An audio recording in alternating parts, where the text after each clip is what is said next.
नमस्कार दोस्तों। ज़्यादा सीधे मत बनो, क्योंकि जो सीधे पेड़ होते हैं उनको जल्दी काट लिया जाता है।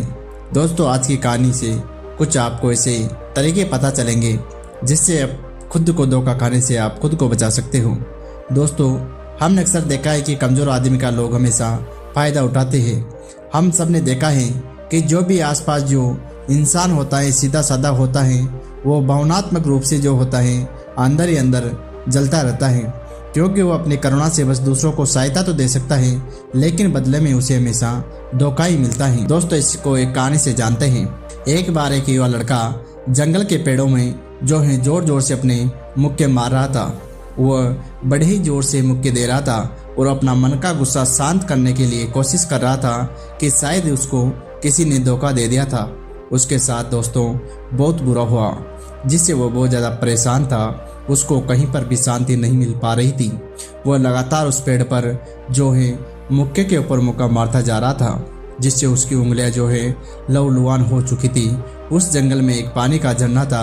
वहाँ पर एक बौद्ध भिक्षु रहा करते थे। वो रोजाना संध्या के समय स्नान करने के लिए आया करते थे। उनका ये रोज का नियम था।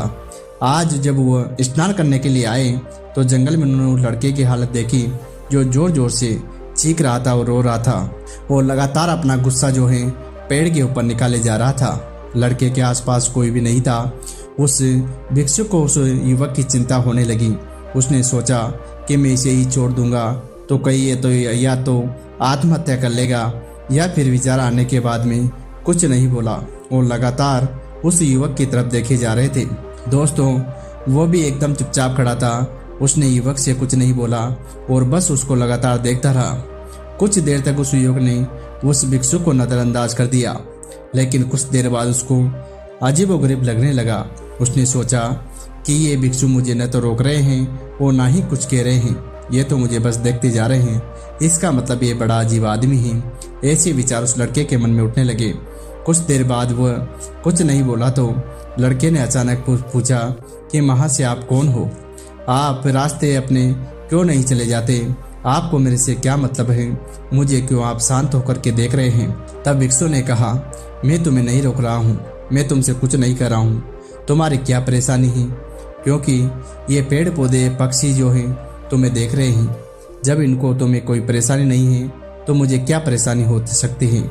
ये सुनकर लड़का जोर से साधु के ऊपर चीख कर बोला, मुझे सबसे बड़ी परेशानी है, मैं अपने आप से नफरत करता हूँ।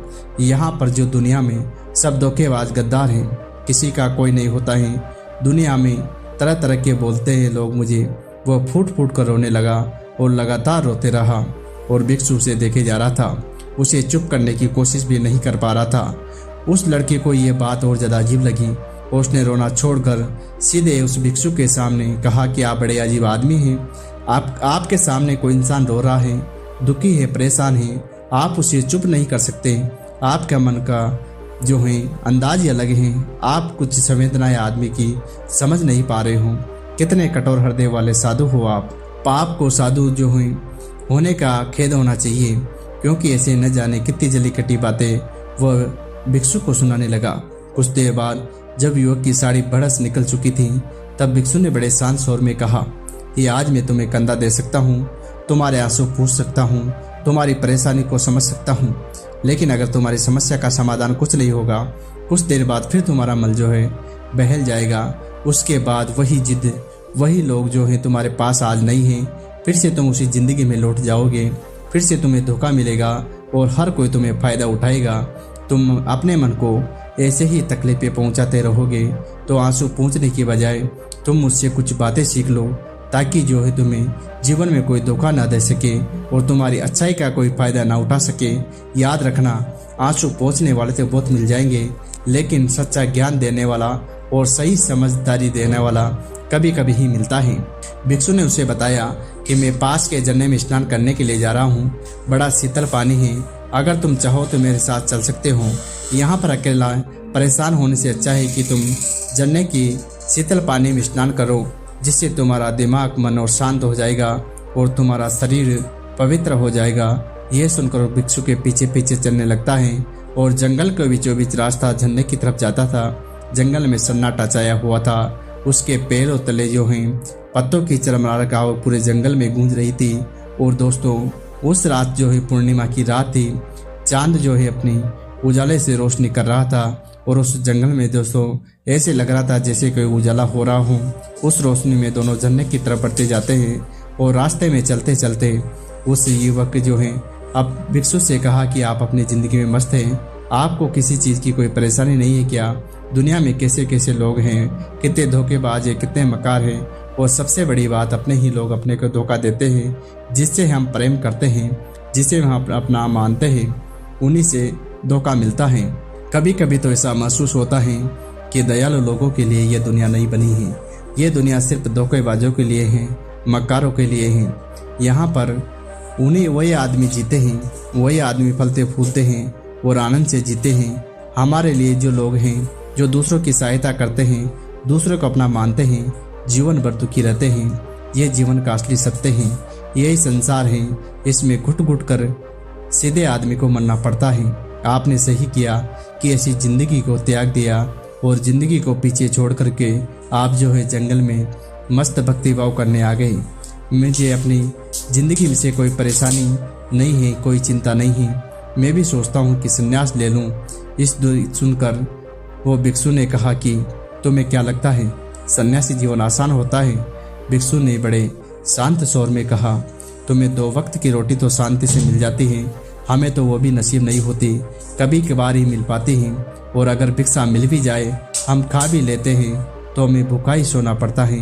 यही सन्यासी जीवन है। हमें हमेशा नीचे सोना पड़ता है और हमेशा एक ही लंगोट में रहना पड़ता है। मौसम कैसा भी क्यों ना हो, तुम्हें आसन तो मिल जाता है, हमें आसन भी नसीब नहीं होता है। तुम सन्यासी बन तो जाओगे। तो युवक ने कहा, आप ठीक कहते हो, संघर्ष दोनों तरफ हैं, सांसारिक जीवन में भी है और सन्यासी जीवन में भी है। लेकिन जब तक घर परिवार में सुखी शांति बनी रहे, धोखा न मिले और लोग हमारा फायदा न उठाए, हमसे झूठ ना बोलें, तो यही जीवन जीने का आनंद होता है, वरना जीवन जीते जी नरक हो जाता है। भिक्षु ने कहा, देखो संन्यास अपने मन से लिया जाता है। जब हमारा मन कहता है कि हमें संन्यास के मार्ग पर सफलता हासिल करनी है, आगे बढ़ना है, तो सन्यासी जीवन सफल हो पाता है। तुम अपने घर से परेशान होकर, दूसरे लोगों से परेशान होकर सन्यासी बनना चाहते हो, तो तुम्हारा सन्यासी जीवन कभी सफल नहीं हो पाएगा। तुम तो सांसारिक जीवन में कुछ गलत तरीके, कुछ गलत नियम अपनाओगे, जो लोग तुम्हें धोखा नहीं दे पाएंगे। तो सबसे पहले ये समझो, धोखा उन्हीं को मिलता है जो अंदर से कमज़ोर होते हैं, जिनका दिल पिघल जाता है और दूसरों में दुख नहीं देख पाते हैं। लोगों के साथ होने की संभावना ज़्यादा होती है। कोई भी आदमी अपनी परेशानी बताकर, अपने दुख को बताकर तुम्हारा फ़ायदा उठा सकता है। क्या पता वो झूठ बोल रहा हो, वो तुम्हारे सामने दुख होने का नाटक कर रहा हो, लेकिन आपको सच ही लगेगा। उसके बाद आपको पता चलता है कि आपके साथ धोखा हो गया, जब आपका मन अंदर से टूट जाता है। इसीलिए सबसे पहली बात ये याद रखना, किसी भी व्यक्ति को ये एहसास मत होने देना कि तुम अपने अंदर से कमज़ोर हो, तुम्हारा दिल बहुत कमज़ोर है। अगर ये कमज़ोरी उन्हें पता चल गई, तो कोई ना कोई तुम्हें जाल बिछाकर आप तुम्हारा फ़ायदा उठाने की कोशिश ज़रूर करेगा। इसलिए दूसरों की मदद करने वाले हो, लेकिन किसी को एहसास मत होने दो, और ऊपर से ऐसे कठोर बने रहो कि लोगों को लगेगा कि इससे बोलने का कुछ फ़ायदा नहीं है। दोस्तों, लोग उन्हें ही चुनते हैं जो आसान होते हैं, जो उनके शिकार में फंस जाते हैं। दूसरी समझने की बात यह होती है कि हम बहुत जल्दी दूसरों पर विश्वास कर लेते हैं। यही आदत हमें हानि पहुंचाती है। तुम्हें किसी से मिले हुए नहीं होते हैं, तुम एक दूसरे को हो जाते हो और एक दूसरे पर भरोसा करने लग जाते हो। ये भरोसा तीसरे दिन टूट जाता है और फिर तुम्हें धोखा मिलता है और तुम परेशान होते हो। तो समय को किसी भी चीज़ में ज़्यादा आगे कोई रिश्ते बढ़ाने पर समय की ज़रूरत होती है। समय के साथ समय के सामने होने वाले इंसान की अच्छाई और बुराई पता चलती है। इंसान वास्तव में कैसा है, अच्छा है या बुरा, जब तुम उसके साथ कुछ समय रहोगे तभी तुम्हें वास्तव में पता चलेगा।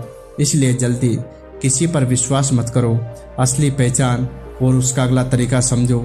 ऐसे तुम्हें लोगों को समझना होगा जो लोग दूसरों की चापलूसी करते हैं। कुछ लोगों की ऐसी आदत होती है चापलूसी करने की।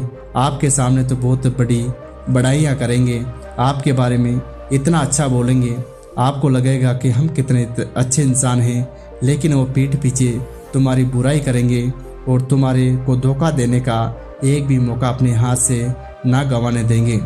जब वो दिखावा करते हैं तो आप उनकी चापलूसी से प्रभावित नहीं होना है और चापलूसी करना बंद कर देंगे।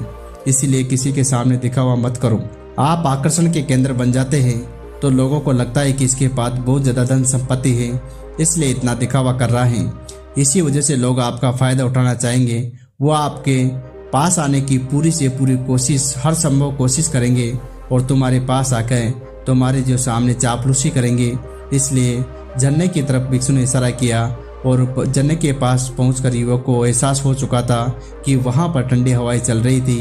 दोस्तों, सांसारिक जीवन में सबसे समझने वाली बात यह है कि हम जिसकी सहायता करते हैं वो चाहे शारीरिक रूप से करें, मानसिक रूप से करें या धन से करें, अगर हम किसी की सहायता कर रहे हैं तो हमें ख्याल रखना चाहिए कि सामने वाला कभी हमारी सहायता की योग्य है कि नहीं। अगर किसी को पैसा उधार दे रहे हो तो उसके पास आए या ना आए, कल तुम्हें भविष्य में वापस कर पाएगा नहीं कर पाएगा, ये तुम्हें बातें सोचनी होगी, क्योंकि तुम्हें तकलीफ होगी जब वो तुम्हारे पैसे या तुम्हें किसी चीज़ वापस नहीं कर पाएगा। दोस्तों, दुनिया भिखारी को भीख तो देती है, लेकिन वो गलत नहीं है, क्योंकि जो भी पैसा आप सामने वालों को दिया है उससे आपके ऊपर ज़्यादा प्रभाव नहीं पड़ेगा। वो वापस भी लौट कर आ जाएगा, आ भी नहीं पाएगा। अगर किसी इंसान को पैसा देना है जो कभी वापस लौटा नहीं पाएगा तो तुमको उतना ही देना चाहिए जितना तुम उसके ऊपर ज़्यादा दबाव ना बना सको, क्योंकि अगर वो लौट कर भी ना आए तो भी तुम्हें ज़्यादा दुख ना पहुँचे। अब वो दोनों झरने के पास पहुँच चुके थे। दोनों उस शीतल जल में नहाने के लिए कूद पड़े। पानी बहुत ठंडा था और सारी उदासी जो उसकी पल भर में ही दूर हो गई। स्नान करने के बाद दोनों एक पेड़ के नीचे झरने के सामने आकर बैठे थे। शुरुआत में भिक्षु ने कहा कि लोगों को नज़रअंदाज करना सीखो। जब तुम किसी को शुरुआत में नज़रअंदाज करते हो तो लोग लालच की तरह जो है तुम्हारे पास प्रभावित होंगे, चटनी हो जाएंगी जब तुमको नज़रअंदाज करोगे। जब कोई लोग 2 बार तुम्हारे पास आने की कोशिश करेंगे, उसके बाद तुमसे दूरियां बनाने लगे। जो आदमी तुम्हारी इंसानियत, तुम्हारी अच्छाई देखकर तुम्हारे पास आएगा, वह नज़रअंदाज करने के बावजूद भी तुम्हारे करीबी बना रहेगा। ये सच्चे इंसान की पहचान होती है। हम लड़ भी लेते हैं, झगड़ भी लेते हैं, इसके बावजूद वो हमारी बातों का बुरा नहीं मानेगा। वो थोड़े समय के लिए ही नाराज रहे, लेकिन कुछ देर बाद में फिर से एक हो जाएगा। इसी को घर कहते हैं, परिवार कहते हैं। यही तो अपनों का मतलब होता है। इसलिए शुरुआत में अनजान लोगों को नज़रअंदाज करना सीखो, उन्हें इग्नोर करना सीखो, ताकि धोखेबाज मक्कार लोग तुम्हारे करीब ही ना पाए। तो दोस्तों, भिक्षु ने अपनी आखिरी बात बताते हुए कहा कि आखिरी और सबसे महत्वपूर्ण बात यह है कि सब कुछ होने के बाद तुम अपने धोखे जो मिला है तुम उससे कैसे निकल सकते हो। तुम अपने आँख और कान को, अपना दिमाग कर खोल कर रखो। अगर तुम होश में रहोगे, ध्यान करोगे, तो तुम्हारी देखते ही समझ में आ जाएगा कि सामने वाले इंसान को तुमसे क्या चाहिए, और तुम उसकी आंखों में देखकर ही पढ़ सकते हो, क्योंकि उनसे सब कुछ दिखाई देता है। बस हम आंखें मूंद कर रहते हैं और रिश्तेदारों से और परिवार वालों से कि वो कैसा इंसान है, दूसरे के साथ व्यवहार कैसा है, उसकी जांच पड़ताल करो जब तक तुम किसी पर विश्वास करो, क्योंकि ऐसे विश्वास कर लेना तुम्हारी सबसे बड़ी बेवकूफ़ी है। उस पर जब तक भरोसा ना करो जब तक वो कोई आपसे संबंध बनाए चाहता है, वो दोस्त हो या अपने परिवार का। किसी भी परिस्थिति में तुम्हें एक बार में उसको अपना दोस्त नहीं बनाना है। सबसे पहले तुम उसके बारे में पूरी जानकारी रखो, तो अपने जीवन में कभी धोखा नहीं खाओगे और तुम्हें कभी धोखे से पछताना नहीं पड़ेगा।